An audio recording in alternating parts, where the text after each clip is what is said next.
Hello friends, today we are going to discuss another very important topic and this is about tRNA. Transfer RNA आप सभी को मालूम है cell के अंदर एक बहुत इंपॉर्टेंट आरएनए मॉलिक्यूल है।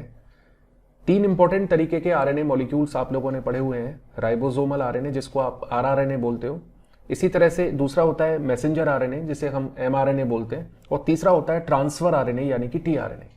हालांकि इसके अलावा और भी कई तरीके के छोटे छोटे आरएनए मॉलिक्यूल सेल के अंदर प्रेजेंट होते हैं, तो सभी के बारे में अभी इस टॉपिक में हम लोग डिस्कस नहीं करेंगे। एक आइडिया मैं जरूर दूंगा आपको, किंतु ये जो टॉपिक है इसमें स्पेसिफिकली हम लोग डिटेल में बात करेंगे टीआरएनए मॉलिक्यूल के बारे में। ट्रांसफर आरएनए को हम अडेप्टर मॉलिक्यूल भी कहते हैं और ये बहुत इंपॉर्टेंट स्ट्रक्चर है क्योंकि प्रोटीन सिंथेसिस की प्रोसेस में अमीनो एसिड्स को पिकअप करना और राइबोसोम के पास ले जाकर के उसको देना इसका इंपॉर्टेंट फंक्शन है। जो भी इसके फंक्शंस हैं उनको हम लास्ट में डिस्कस करेंगे। सबसे पहले ये देखते हैं कि टीआरएनए की इंपॉर्टेंट प्रॉपर्टीज क्या है, इसके इंपॉर्टेंट पॉइंट्स क्या क्या है। देखिए, टीआरएनए को अडेप्टर मॉलिक्यूल कहते हैं क्योंकि ये राइबोसोम के पास जाकर के अमीनो एसिड को ग्रोइंग पॉलीपेप्टाइड चेन को देने का काम करता है, इसीलिए इसको अडेप्टर मॉलिक्यूल के नाम से भी जानते हैं। किसी सेल के अंदर, एक टिपिकल सेल के अंदर लगभग 60 तरीके के टीआरएनएज होते हैं, ठीक है, किंतु किसी भी सेल में कम से कम 31 टाइप के टीआरएनएज तो होने ही होने चाहिए, जिससे कि 61 टाइप के जितनी भी हमारे कोडॉन्स हैं, वो जो भी अमीनो एसिड को कोड कर रहे हैं वो सारे के सारे हम कोड कर सकें। तो ये एक बड़ी इंपॉर्टेंट चीज है जो आप लोगों को याद रखनी है। उसका कारण ये है कि टीआरएनए जो होते हैं they are very highly specific in their function, बहुत ज्यादा स्पेसिफिक है अपने काम करने के मामले में। यानी कि एक जो पर्टिकुलर टीआरएनए है ये एक पर्टिकुलर अमीनो एसिड को ही पिकअप कर सकता है, यानी कि कोई भी टीआरएनए किसी भी अमीनो एसिड को पिकअप कर ले ऐसा नहीं है। तो यहां बिल्कुल लॉक एंड की के तरीके से है कि एक पर्टिकुलर की जिस तरह से एक पर्टिकुलर लॉक के अंदर फिट होती है, उसी तरह से एक टीआरएनए, एक पर्टिकुलर टाइप का टीआरएनए एक पर्टिकुलर अमीनो एसिड को ही पिकअप कर सकता है। तो ये जो स्पेसिफिसिटी है टीआरएनए की, ये किस वजह से, कहां से आ रही है ये स्पेसिफिसिटी? टीआरएनए की स्पेसिफिसिटी का जो सबसे बड़ा कारण है वो है बच्चों इसका एंटीकोडॉन सीक्वेंस। एंटीकोडॉन आप सभी को मालूम है क्या होता है। जैसे कोडॉन होता है एमआरएनए के पास, उसी तरह से टीआरएनए के पास 3 न्यूक्लियोटाइड का एक सीक्वेंस है और इस सीक्वेंस को कैसे रीड करना है ये भी मैं आप लोगों को बताऊंगा। तो ये जो एंटीकोडॉन है ये स्पेसिफिसिटी को प्रोवाइड कराता है। फॉर एग्जाम्पल, यदि कोई एंटीकोडॉन है 3,5-5' डायरेक्शन में UAC, तो जो भी टीआरएनए जिसके पास ये एंटीकोडॉन का सीक्वेंस होगा वो हमेशा किस अमीनो एसिड को पिकअप करेगा? मैथियोनिन को। ऐसा हो ही नहीं सकता कि ये किसी और दूसरे अमीनो एसिड को पिकअप कर ले। तो ये एक इंपॉर्टेंट चीज है जो आपको याद रखनी है। तो स्पेसिफिसिटी कहां से आ रही है बच्चों?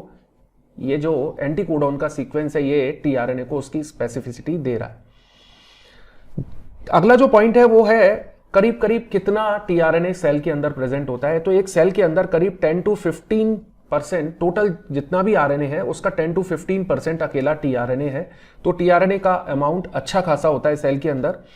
और टीआरएनए जो है ये बहुत बड़े मॉलिक्यूल्स नहीं है। तो यहां पर आप लोग देख रहे हैं कि टीआरएनए छोटे मॉलिक्यूल्स हैं और इनका जो साइज है वो लगभग कितना रहता है? 75 से करीब 90 न्यूक्लियोटाइड्स लंबा।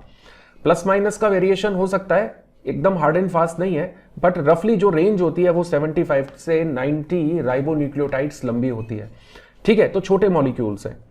लगभग सभी टीआरएनए का स्ट्रक्चर ऑलमोस्ट सेम होता है, किंतु कुछ चीजें जो है वो डिफरेंट होती हैं और उसमें मैंने एंटीकोडॉन भी आपको बताया कि ये भी डिफरेंट होते हैं, ठीक है। अगला जो पॉइंट है वो है सेडिमेंटेशन कोफिशिएंट को लेकर के। ये आपने देखा होगा आरएनएस जो होते हैं, राइबोसोम्स जो होते हैं, इनका जब हम नेचर बताते हैं, इनकी जो प्रॉपर्टीज जब हम बताते हैं तो सेडिमेंटेशन कोफिशिएंट या स्वेडबर्ग यूनिट बहुत इंपॉर्टेंट हो जाती है। जैसे राइबोसोम्स को आप बताते हो 70S है, 30S है या 80S है, तो उसके दो पार्ट हैं 50S और 60S और 40S। बिल्कुल उसी तरीके से आरएनएस के भी सेडिमेंटेशन कोफिशिएंट्स होते हैं। तो टीआरएनए का जो सेडिमेंटेशन कोफिशिएंट है वो फिक्स है, वो लगभग कितना होता है? 3.8 या रफली हम कह सकते हैं 4S के आसपास होता है, ठीक है। तो यानी कि बहुत ज्यादा डेंस और हैवी मॉलिक्यूल ये नहीं है। अगला जो पॉइंट है वो है जैसे सभी आरएनए आपको सबको मालूम है कि एक सिंगल स्ट्रैंडेड होते हैं और एक सिंगल चेन से बने होते हैं पॉलीन्यूक्लियोटाइड की, तो बिल्कुल वैसे टीआरएनए भी सिंगल पॉलीन्यूक्लियोटाइड चेन का बना होता है। किंतु इसकी एक बहुत इंपॉर्टेंट प्रॉपर्टी क्या है? बहुत इंपॉर्टेंट प्रॉपर्टी ये है कि आरएनए, जैसे सपोज करिए कि ये कोई आरएनए है ना, तो ये आरएनए क्या करेगा बच्चों, ये कभी कभी अपने ऊपर ही फोल्ड बैक कर जाता है, जैसे लाइक दिस, ऐसे। ये मान लीजिए कि इसका 5 प्राइम एंड है और ये इसका 3 प्राइम एंड है ना, ये अपने ऊपर ही फोल्ड बैक हो गया लाइक दिस। और इंपॉर्टेंट बात यहां पर समझने वाली ये है कि यहां पर यदि कॉम्प्लीमेंट्री बेस या कॉम्प्लीमेंट्री न्यूक्लियोटाइड्स आमने सामने आ गए, जैसे सी के सामने यहां पर जी आ गया, ठीक है, या इसी तरह से ए के सामने यहां टी आ गया, टी तो होता नहीं है, यू आ गया, तो क्या होगा? इनके बीच में हाइड्रोजन बॉन्ड्स एस्टेब्लिश हो जाएंगे जैसे डीएनए के अंदर होते हैं। किंतु डीएनए के हाइड्रोजन बॉन्ड्स और यहां के हाइड्रोजन बॉन्ड्स में अंतर यह है कि ये एक ही मॉलिक्यूल के अंदर हुए हैं। डीएनए में क्या होता है कि दो अलग अलग पॉलीन्यूक्लियोटाइड चेन्स के बीच में होते हैं, तो वो इंटरमॉलिक्यूलर बॉन्डिंग हुई। किंतु यहां एक ही मॉलिक्यूल है, एक ही पॉलीन्यूक्लियोटाइड चेन है, उसके अंदर हाइड्रोजन बॉन्ड्स एस्टैब्लिश हो रहे हैं करस्पॉन्डिंग या कॉम्प्लीमेंट्री बेसिस के बीच में। इसको बोलेंगे हम इंट्रा मॉलिक्यूलर हाइड्रोजन बॉन्डिंग। तो ये याद रखना है कि इंट्रामोलिक्यूलर हाइड्रोजन बॉन्डिंग क्या चीज है। तो इसकी वजह से क्या होता है कि ये लूप्स बन जाते हैं। क्या बन जाते हैं बच्चों? लूप्स। इन लूप्स को हम बोलते हैं हेयर पिन लूप्स। तो ये आरएनए का, टीआरएनए का एक बहुत इंपॉर्टेंट कैरेक्टरिस्टिक है, तो ये हमें याद रखना है। तो कई सारे तरीके के लूप्स आपको टीआरएनए के स्ट्रक्चर में देखने को मिलेंगे, जिनको इसके सेकेंडरी स्ट्रक्चर की मदद से समझा जा सकता है, जो मैं अभी आपको बताऊंगा। और सेकेंडरी स्ट्रक्चर किसने प्रपोज किया था? हॉली ने प्रपोज किया था। इसके बारे में अभी बात करेंगे। अगली जो यूनिक प्रॉपर्टी है टीआरएनए मॉलिक्यूल्स की, वो है बच्चों कि इसके पास अनयूजुअल न्यूक्लियोटाइड्स भी होते हैं। देखिए, आप सभी को मालूम है कि जो हमारे यूजुअल न्यूक्लियोटाइड्स हैं वो कौन कौन से हैं। यूजुअल जो न्यूक्लियोटाइड्स हैं वो है बच्चों 4, यू है, जी है, सी है और ए है ना। ये हमारे यूजुअल न्यूक्लियोटाइड्स हैं, यूरेसिल, ग्वानाइन, साइटोसिन और एडेनिन। किंतु इसके अलावा टीआरएनए में कुछ अनयूजुअल न्यूक्लियोटाइड्स भी प्रेजेंट रहते हैं, जैसे कि डाईहाइड्रोक्सी यूरिडीन, या इसी को दूसरा नाम भी देते हैं डाईहाइड्रोक्सी यूरेसिल। ठीक है, दोनों का मतलब एक ही है। इसको रिप्रेजेंट करते हैं हम केवल डी के द्वारा भी रिप्रेजेंट कर सकते हैं, DHU के द्वारा भी रिप्रेजेंट कर सकते हैं। ये सारी चीजें मैं आपको बाद में बताऊंगा। इसके अलावा एक और अनयूजुअल जो न्यूक्लियोटाइड है, बहुत इंपॉर्टेंट है, वो है स्यूडो यूरेसिल। ठीक है, जिसको हम ग्रीक लेटर साई के द्वारा रिप्रेजेंट करते हैं। तो ये यूरेसिल भी बड़ा इंपॉर्टेंट है, तो ये भी आप लोगों को ध्यान में रखना है। तो जब हम सेकेंडरी स्ट्रक्चर पढ़ेंगे, जिसे क्लवर लीफ मॉडल भी कहते हैं, तो ये सारी चीजें आपकी समझ में अच्छे से आ जाएंगी। टीआरएनए के जितने भी फंक्शंस हैं उनको हम एक्सप्लेन कर सकते हैं on the basis of its secondary structure. ठीक है, इस सेकेंडरी स्ट्रक्चर को किसने प्रपोज किया था? रॉबर्ट हॉली ने। तो ये नाम भी आप लोगों को याद रखना है। जो इस मॉडल को हम क्या कहते हैं? सेकेंडरी स्ट्रक्चर को क्लवर लीफ मॉडल। ठीक है, ये नाम याद रखना है, क्लवर लीफ मॉडल। ठीक है, ये 1968 में प्रपोज किया गया था। तो इससे हम टीआरएनए के सभी फंक्शंस एक्सप्लेन कर सकते हैं। ये टीआरएनए का सेकेंडरी स्ट्रक्चर है, ये भी आपको याद रखना है। ठीक है, तो ये 2 डायमेंशनल डिस्क्रिप्शन देता है टीआरएनए के स्ट्रक्चर का। टीआरएनए का जो एक्चुअल स्ट्रक्चर है, जो 3 डायमेंशनल स्ट्रक्चर है, जो फंक्शनल स्ट्रक्चर है, वो हाईली फोल्डेड स्ट्रक्चर है, जो इन्वर्टेड एल शेप होता है। इसको भी मैं आपको दिखाऊंगा। जैसे एल नॉर्मली अपन ऐसे लिखते हैं, किंतु ये कैसे बनेगा? इसका जो फिगर बनेगा वो फिगर बनेगा बच्चों ऐसे। ठीक है, उल्टा एल कर देंगे तो उस तरीके का स्ट्रक्चर इसका टर्शरी स्ट्रक्चर यानी कि 3 डायमेंशनल स्ट्रक्चर है। अगली इंपॉर्टेंट प्रॉपर्टी के बारे में यदि हम बात करें तो एग्जाम में पूछा जाता है कि टीआरएनए को सिंथेसाइज कौन करता है। तो आप सभी को मालूम होना चाहिए कि टीआरएनए क्योंकि एक आरएनए मॉलिक्यूल है, तो इसको सिंथेसिस कौन करेगा? इसकी वो करेगा आरएनए पॉलीमरेज। प्रोकैरियोट्स में एक ही तरीके का आरएनए पॉलीमरेज सभी तरह के आरएनएस को बना सकता है, इंक्लूडिंग टीआरएनए। किंतु यूकैरियोट्स में अलग अलग तरीके के आरएनए पॉलीमरेज अलग अलग तरीके के आरएनए मॉलिक्यूल्स को बनाने के लिए यूज होते हैं। तो जो टीआरएनए है, इसको सिंथेसिस कौन करेगा? RNA polymerase 3। आइए मैं अब आपको दिखा देता हूं कि यूकैरियोट्स में कौन कौन से आरएनए पॉलीमरेज किस किस आरएनए मॉलिक्यूल को सिंथेसाइज करते हैं। तो ये एक जो टेबल आपके सामने है, इस टेबल से आपको काफी कुछ क्लियर हो जाएगा। आरएनए पॉलीमरेज 1 ये आरआरएनए बनाता है, मोस्टली लार्ज आरआरएनएस बनाता है। आरएनए पॉलीमरेज जो 2 है ये प्री एमआरएनए यानी कि एचएनआरएनए या सिंपली आप एमआरएनए भी बोल सकते हो, उसको बनाता है। इसके अलावा स्मॉल न्यूक्लियर आरएनएस वगैरह की सिंथेसिस भी ये कर सकता है, माइक्रो आरएनएस की भी सिंथेसिस करता है। और जिससे हमें मतलब है वो है आरएनए पॉलीमरेज 3 जो बनाता है टीआरएनएस को। तो सभी प्रकार के टीआरएनएस आरएनए पॉलीमरेज 3 के द्वारा बनाए जाते हैं। कुछ स्मॉल आरआरएनएस भी आरएनए पॉलीमरेज 3 के द्वारा बनाए जाते हैं। आरएनए पॉलीमरेज जनरली आपने पढ़ा नहीं होगा, किंतु प्लांट्स में ये siRNAs को बनाने में इस्तेमाल किया जाता है। तो एक और टेबल मैं आपको शो करना चाहता हूं जो बड़ी इंफॉर्मेटिव है, इससे आपको काफी कुछ आइडिया मिलेगा। यहां आपको पता लग रहा है location and functions of different classes of RNA molecules. तो ये टेबल बच्चों आपके लिए बड़ी इंपॉर्टेंट है, इसको समझ लेते हैं। ऑब्वियसली हम लोग बात कर रहे हैं यहां पर यूकैरियोट्स की, location and functions in eukaryotic cell, ये चीज याद रखनी है। तो ये टेबल आपकी इंफॉर्मेशन के लिए, इसको आप वीडियो को पॉज करके चाहें तो कहीं पे नोट भी कर सकते हो कि आरआरएनए जो हैं ये साइटोप्लाज्म में आपको देखने को मिलेंगे और क्या फंक्शन करते हैं। Structure and functional component of ribosome ये बनाते हैं, राइबोसोम की बॉडी बनाते हैं प्रोटीन्स के साथ मिलकर के, और बैक्टीरिया और यूकैरियोट दोनों में आपको देखने को मिलेंगे।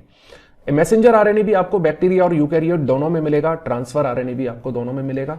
ट्रांसफर आरएनए के बारे में बता दें तो ये साइटोप्लाज्म में काम करता है, ठीक है, और अमीनो एसिड्स को इनकॉर्पोरेट कराने की कोशिश करता है, कोशिश क्या करता ही है, और पॉलीपेप्टाइड चेन बनाएगा।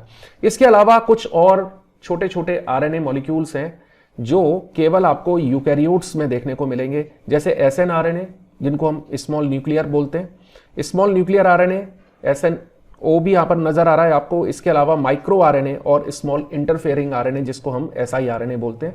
सबके अपने अपने अलग अलग फंक्शंस हैं। इस वीडियो का पर्पस इन सब के बारे में अभी डिटेल में बताना नहीं है, अभी हम लोग केवल फोकस करेंगे टीआरएनए के ऊपर, ठीक है। अब बात कर लेते हैं टीआरएनए का जो सेकेंडरी स्ट्रक्चर है उसके बारे में। तो सेकेंडरी स्ट्रक्चर को समझाने से पहले थोड़ा सा हम आइडिया लेते हैं प्राइमरी स्ट्रक्चर का, तो इससे आपको बहुत कुछ क्लियर हो जाएगा। तो आइए समझते हैं। देखिए मैंने आपको बताया था आरएनए छोटे से मॉलिक्यूल्स हैं, ऐसे बना लीजिए आप लोग, है ना। ये इसका 5 प्राइम एंड है और ये इसका 3 प्राइम एंड है। रेंज मैंने आपको कितनी बताई थी, 75 से करीब 90 न्यूक्लियोटाइड्स लॉन्ग है, ठीक है। याद ये रखना है कि कोई भी टीआरएनए हो, कोई भी टीआरएनए हो, सभी टीआरएनए में 5 प्राइम एंड पर जो सबसे पहला न्यूक्लियोटाइड होता है वो हमेशा होता है ग्वानिन वाला, यानी कि जी। ये आपको याद रखना है, ठीक है। बिल्कुल इसी तरीके से जो 3 प्राइम एंड है, इस पर जो सबसे लास्ट का न्यूक्लियोटाइड होगा वो होगा बच्चों ए। इसके ठीक बराबर वाला भी ए होगा और उसके ठीक बराबर वाला सी होगा, ये सभी के अंदर होगा। तो ये CAA बच्चों आपको हमेशा याद रखना है। CAA की डायरेक्शन हमेशा याद रखेंगे, 5 to 3 डायरेक्शन में आप इसको CAA बोलेंगे। किंतु यदि 3 to 5 पूछा जाए तो फिर आपको AAC बोलना है। तो नॉर्मली CCA ही याद रखा जाता है और यही आपको बोलना भी है। तो CCA सीक्वेंस सभी के सभी ऑर्गेनिजम्स हैं, सभी के अंदर आपको सेम ही मिलेगा, चाहे यूकैरियोट्स हो चाहे प्रोकैरियोट्स हो। अब इंपॉर्टेंट बात यहां जो याद रखनी है वो ये कि ये वाला जो A है, यानी कि 3 प्राइम एंड का जो सबसे लास्ट वाला न्यूक्लियोटाइड है, ये हमेशा अमीनो एसिड को पिकअप करता है। अमीनो एसिड को पिकअप किस जगह किया जाएगा, ये क्वेश्चन आपके लिए इंपॉर्टेंट है ना। तो वो कहां किया जाएगा, 3 प्राइम एंड का जो लास्ट ए वाला न्यूक्लियोटाइड है, ये बॉन्ड बनाता है अमीनो एसिड के साथ। अमीनो एसिड को पिकअप यही करेगा और इस बॉन्ड को हमेशा हम बोलेंगे, याद रखेंगे इसका नाम, अमीनो असाइल बॉन्ड।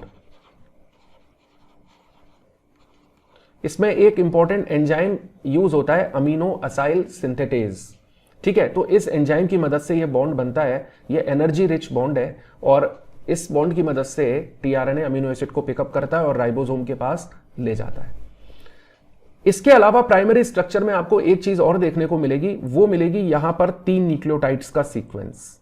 ये जो 3 न्यूक्लियोटाइड का सीक्वेंस है ऑलमोस्ट जो सेंटर में है, इसको बोलते हैं हम एंटीकोडॉन, ठीक है। बट हमेशा याद रखिए एंटीकोडॉन की जो डायरेक्शन है, इसको जब भी बोला जाएगा तो वो 3 to 5 डायरेक्शन में बोला जाएगा। यानी कि यदि आप इस वाले फिगर को देखोगे तो इसमें हम जब बोलेंगे तो इसको 5 to 3 डायरेक्शन में दिख रहा है आपको, है ना। किंतु मैं अभी आपको इस चीज को क्लैरिफाई करूंगा कि टीआरएनए का जब भी एंटीकोडॉन बोला जाएगा तो वो हमेशा 3 to 5 डायरेक्शन में बोला जाएगा। एमआरएनए के पास होते हैं कोडॉन्स, उनको बोला जाता है हमेशा 5 to 3 डायरेक्शन में। तो यहां थोड़ा सा एक डिफरेंस है, इस डिफरेंस को हम अभी और क्लैरिफाई करेंगे। सबसे पहले अब समझ लेते हैं सेकेंडरी स्ट्रक्चर को। देखिए, प्राइमरी स्ट्रक्चर से केवल आप आइडिया ले सकते हो कि कौन सा न्यूक्लियोटाइड कहां पर है, किंतु इससे कोई फंक्शनल सिग्निफिकेंस नहीं है इसका, क्योंकि ये फंक्शनल नहीं होता ये स्ट्रक्चर, इससे आप फंक्शन को एक्सप्लेन नहीं कर सकते। इसको समझने के लिए हमें इसका सेकेंडरी स्ट्रक्चर देखना पड़ेगा। तो आइए सेकेंडरी स्ट्रक्चर को देखते हैं। ये देखिए आपकी स्क्रीन पर बड़ा प्यारा सा एक सेकेंडरी स्ट्रक्चर आ गया है। इसको कहते हैं बच्चों क्लवर लीफ मॉडल।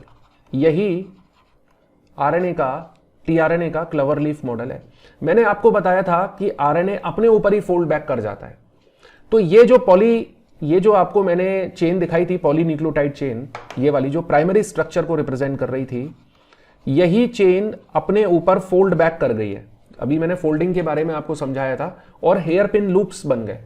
तो आप ये देखिए कि यही बिल्कुल स्ट्रक्चर है सेम, और इसने ये हेयर पिन लूप्स बना दिए। ये स्ट्रक्चर इसी तरह से फोल्ड हो गया है, एक ही चेन है और अपने ऊपर ही फोल्ड हो गई है। और यहां पर देखिए करस्पॉन्डिंग या कॉम्प्लीमेंट्री बेसेस सामने आमने आ गए हैं, है ना, और इन्होंने अपने ऊपर अपने साथ हाइड्रोजन बॉन्ड्स एस्टेब्लिश कर लिए। तो ये जो कलर्ड पोर्शन आपको नजर आ रहा है, ये हाइड्रोजन बॉन्ड्स एस्टेब्लिश हो गए हैं। यहां देखिए आप हाइड्रोजन बॉन्ड्स एस्टेब्लिश हो गए, ठीक है। तो ये लूप्स बन गए, इसकी वजह से देखिए एक ये लूप बन गया। इस लूप को कहते हैं हम DHU लूप, या सिंपली केवल इसको डी लूप भी कह सकते हैं, ठीक है। इसी तरीके से एक T-Psi-C लूप आपको नजर आ रहा है। इनका इस तरह का खास नाम क्यों है? क्योंकि due to the presence of unusual nucleotides. जैसे साई वाला एक मैंने आपको बताया था स्यूडो यूरिडीन, इसी तरह से डी वाला मैंने आपको बताया था डाईहाइड्रोक्सी यूरिडीन या डाईहाइड्रोक्सी यूरेसिल, या DH2 भी बोलते हैं इसको, it is also called DH2। तो उनकी प्रेजेंस की वजह से इनका स्पेसिफिक नाम है। तो आपको इन टोटल इस स्ट्रक्चर में 5 आर्म्स नजर आ रही है, ठीक है। एक आपको ये आर्म नजर आ रही है ऊपर, एक आपको ये नजर आ रही है, एक आपको ये नजर आ रही है, ये भी है, और एक साथ में ये भी है। तो इनके सबके नाम लिख देता हूं मैं, तो उससे आप लोगों को काफी कुछ क्लैरिटी आ जाएगी, ठीक है। तो ये देखिए, ये जो आर्म आपको नजर आ रही है ये वाली, इस आर्म को कहते हैं डी आर्म। क्या बोलते हैं इसको? D arm. इसी तरीके से ये वाली जो आर्म है इसको बोलते हैं T-Psi-C arm, T-Psi-C arm. Okay, clear हो गया। ये वाली जो आर्म आपको नजर आ रही है इसको बोलते हैं एंटीकोडॉन आर्म। क्यों बोलते हैं एंटीकोडॉन? क्योंकि ये जो 3 न्यूक्लियोटाइड्स आपको नजर आ रहे हैं, ठीक है, 1, 2 और ये 3, मैंने ऐसे उल्टा क्यों लिखा हुआ है? इसका एक कारण है। उल्टा मैंने इसलिए लिखा हुआ है क्योंकि यहां पर मैंने आपको बताया था एंटीकोडॉन को हमेशा 3 to 5 डायरेक्शन में लिखा जाएगा। तो ये डायरेक्शन ऐसे होनी चाहिए 3 to 5, है ना। तो ये 1, 2 और ये 3, इसको तीनों को बोलते हैं, इस सीक्वेंस को बोलते हैं एंटीकोडॉन। तो इसीलिए इस आर्म का नाम भी हो गया एंटीकोडॉन। एक छोटी सी आर्म आपको नजर आ रही है, this is called extra arm या वेरिएबल आर्म। ये वेरिएट करती है और टीआरएनए के स्ट्रक्चर को स्टेबिलिटी प्रोवाइड करने का काम करती है, ठीक है। T-Psi-C आर्म और DHU लूप ये आरएनए से प्रॉपर बाइंडिंग, अमीनो एसिड से प्रॉपर बाइंडिंग में टीआरएनए की मदद करते हैं। और सबसे इंपॉर्टेंट है ये एक्सेप्टर आर्म। ये वाली जो आर्म आपको नजर आ रही है बच्चों, इसको क्या बोलते हैं? Acceptor arm. Why acceptor? ये किसको एक्सेप्ट करेगी? अमीनो एसिड को पिकअप करेगी, अमीनो एसिड को एक्सेप्ट करेगी, इसीलिए इस आर्म का नाम है एक्सेप्टर आर्म। और कहां पर पिकअप होगा ये आपको मैंने अभी बताया था कि ये वाला जो पॉइंट है, ये जो पॉइंट है, ये 3 प्राइम एंड पर जो पहला न्यूक्लियोटाइड ए है, ये अमीनो एसिड को बाइंड करेगा। कौन सा बॉन्ड होगा दोनों के बीच में? Amino acyl bond. तो आई थिंक सारी चीजें अब आपको एकदम से क्लियर हो गई होंगी। तो ये जो स्ट्रक्चर आप देख रहे हैं, यही स्ट्रक्चर सबसे इंपॉर्टेंट है। एग्जाम में इसी स्ट्रक्चर पर आपसे क्वेश्चंस पूछे जाते हैं, ठीक है। ये जो आपको एक मॉलिक्यूल नजर आ रहा है, ये है बच्चों डी मॉलिक्यूल या डाईहाइड्रोक्सी यूरिडीन, ठीक है। मैं यहां लिख देता हूं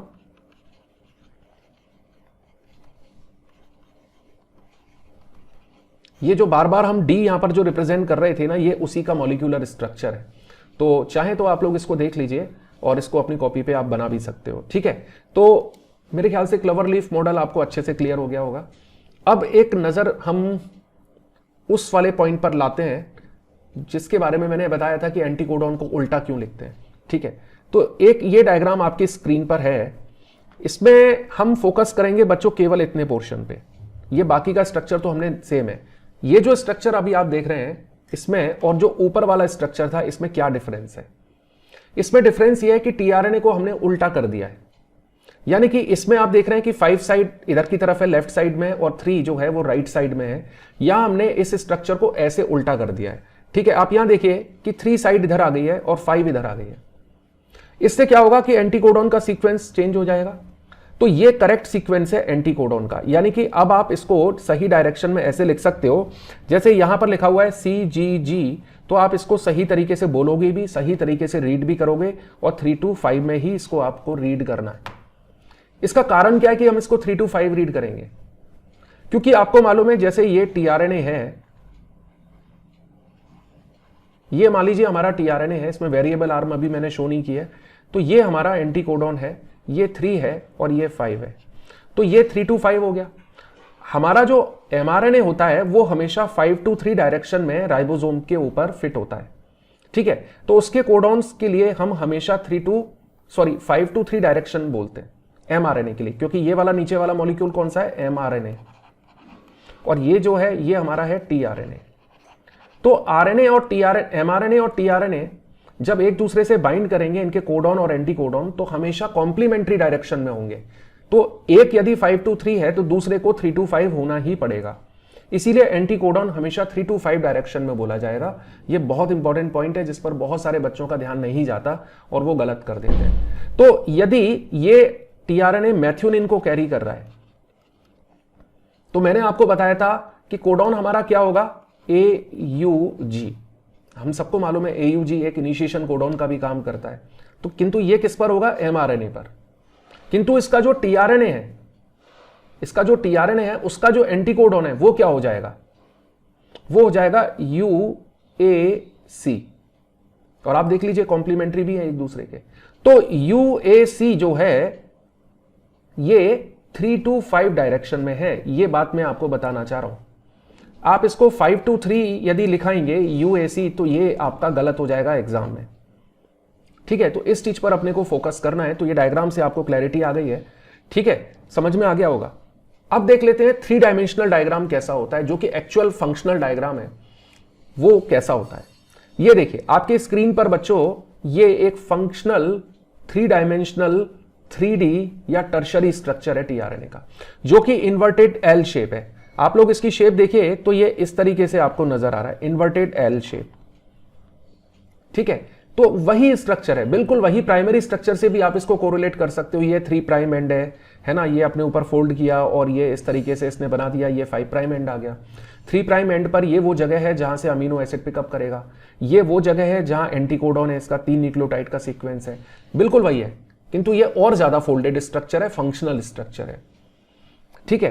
तो ये सारा इसका मॉलिक्यूलर डिटेल्स यहां पर शो किए गए, तो आप एक शेप का आइडिया लगा लीजिए। इसके अलावा इसमें से कोई क्वेश्चन एग्जाम में नहीं पूछा जाएगा, ठीक है। चलिए, तो अब काफी कुछ आपको समझ में आ गया होगा टीआरएनए को लेकर के, और कोई क्वेरी नहीं होगी। कोई भी क्वेरी है तो आप क्वेश्चन बॉक्स में, इसमें कमेंट बॉक्स में नीचे मुझसे पूछ सकते हो। अब बात कर लेते हैं टीआरएनए के फंक्शंस। ऑलरेडी हम लोग सब जानते हैं, किंतु फिर भी इनको लिस्ट कर लेते हैं। तो it helps in the recognition of amino acyl tRNA synthetase. Enzyme जब तक ये रिकॉग्नाइज नहीं करेगा तब तक बॉन्ड नहीं बनेगा अमीनो एसिड और टीआरएनए के बीच में। दूसरा इसका जो इंपॉर्टेंट फंक्शन है वो है picks up specific amino acid from the cytoplasm. Protein synthesis जब होती है तो ये साइटोप्लाज्म में से जो सही अमीनो एसिड है उसको पिकअप करता है और उसको ले जाता है राइबोसोम के पास, जहां प्रोटीन की सिंथेसिस होने वाली है। इसके अलावा सबसे इंपॉर्टेंट काम ये क्या करता है कि राइबोसोम को केवल ऐसे ही नहीं दे देता, जाकर के बकायदा राइबोसोम पर फिट होता है, अपने एंटीकोडॉन को एमआरएनए के एंटीकोडॉन से चेक करवाता है। यदि चेकिंग प्रॉपर होती है तो फिर ये अपना अमीनो एसिड सौंप देता है, किसको? राइबोसोम को, जिससे कि राइबोसोम उस अमीनो एसिड को जो पॉलीपेप्टाइड चेन हमारी ग्रो कर रही है उसका हिस्सा बना सके, उसमें उसको ऐड कर सके, पेप्टाइड बॉन्ड बना सके। ठीक है, तो ये सारे के सारे जो फंक्शंस हैं ये टीआरएनए के हैं। तो बच्चों इस तरीके से आपने देखा कि टीआरएनए कितना इंपॉर्टेंट मॉलिक्यूल है। यदि वीडियो आपको अच्छा लगा हो, मतलब अंदर से आवाज आ रही हो कि हाँ यार सर ने मेहनत की, हमारे समझ में आया, तो प्लीज इसको लाइक करिए, इसको शेयर जरूर करिए। लाइक से भी ज्यादा जरूरी है शेयर करना, जिससे कि और बच्चों तक ये बात पहुंच सके। चैनल आप ही लोगों का है बच्चों, इसको ज्यादा से ज्यादा लोगों को पहुंचाइए। अपना मिशन है कि फ्री ऑफ कॉस्ट एजुकेशन सारे के सारे लोगों को मिले, किसी भी महंगे कोचिंग में आपको जाने की जरूरत ना पड़े। ठीक है, तो इसको ज्यादा से ज्यादा लोगों को स्प्रेड करिए, अपने सोशल मीडिया पर इसको प्लेस करिए, सब्सक्राइब करिए, है ना। जब यदि आपने अभी तक चैनल सब्सक्राइब नहीं किया है तो प्लीज इसको सब्सक्राइब करिए। ठीक है, तो जल्दी जल्दी वीडियोस अब आपके लिए और आते रहेंगे। इसी तरह से मन लगा करके पढ़ते रहिए। Wish you all the best.